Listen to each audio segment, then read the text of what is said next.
मी खूप स्पष्ट म्हटलेलं आहे की एक मौलाना आहे की कोण आहे देवालाच माहीत आहे, पण ते खुलेआम असं म्हणतात आहे की मला 4 बायका आणि 19 मुलं आहे म्हणतात.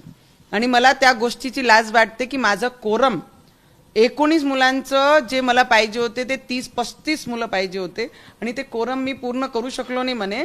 आणि त्या गोष्टीसाठी मला आजही नाराजगी वाटते. तर मी सगळे हिंदुंनाही सांगन की ते जर खुलेआम म्हणतात आहे 4 बायका आणि 19 मुलं, तर आपण किमान 3-3, 4-4 मुलं आपले हिंदू लोकांनी केले पाहिजे.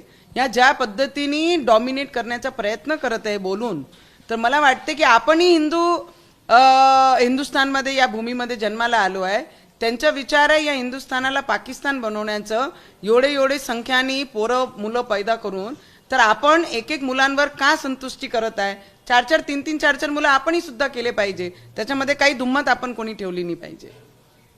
येणाऱ्या महानगरपालिका निवडणुकीमध्ये अजित पवार व शरद पवार एकत्र येण्याची चर्चा सुरू आहे, कसं बघतो? मला असं वाटते की पवार साहेब आमचे खूप वरिष्ठ नेता या महाराष्ट्राचे आणि देशाचे आहे.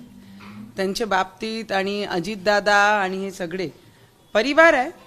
पहिलेही हे परिवारच होते आणि अजितदादांनी स्पष्ट म्हटलं होतं की मला पवार साहेबांनीच BJP मध्ये जासाठी आग्रह केला होता. आणि जेव्हा 72 आवर्स की 2 दिवसामध्ये त्यांची सत्ता बसली आणि तुटली होती, तेव्हा स्पष्ट शब्दामध्ये अजितदादांनी म्हटलं होतं की पवार साहेबांनीच मला पाठवलं होतं. आणि ते पाठवल्यानंतर ते सगळं परिवार आहे.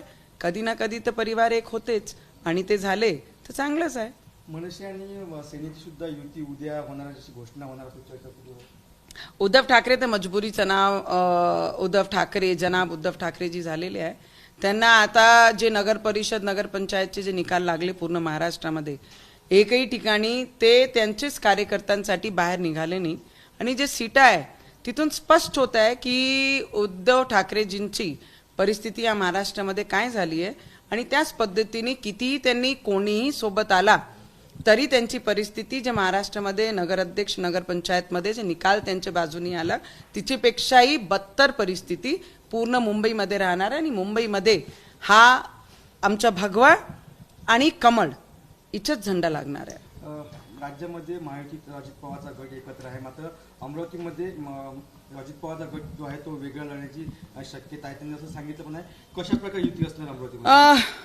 आम्ही सुद्धा आग्रह करत आहे की आम्हाला आमचे विचारधाराचे जे लोक आहे त्याच पक्षासोबत आम्ही काम केलं पाहिजे आणि त्याच पक्षासोबत आम्ही युतीमध्ये अमरावतीमध्ये काम केलं पाहिजे. आणि तीच आग्रह आमचे वरिष्ठ नेते आमचे नेत्यांकडनं आम्ही तीच मागणी करणार आहे. किती जागा एकंदरीत भाजप अमरावतीमध्ये लढणार आहे? काय किती जागा अमरावतीमध्ये लढणार आहे भाजप? ते आमचे वरिष्ठ नेते ठरवतील. पार्लमेंटरी बोर्ड आहे आमचं भारतीय जनता पार्टीचं आणि जे त्यांचे आदेश नाही त्याप्रमाणे इथे तिकिटा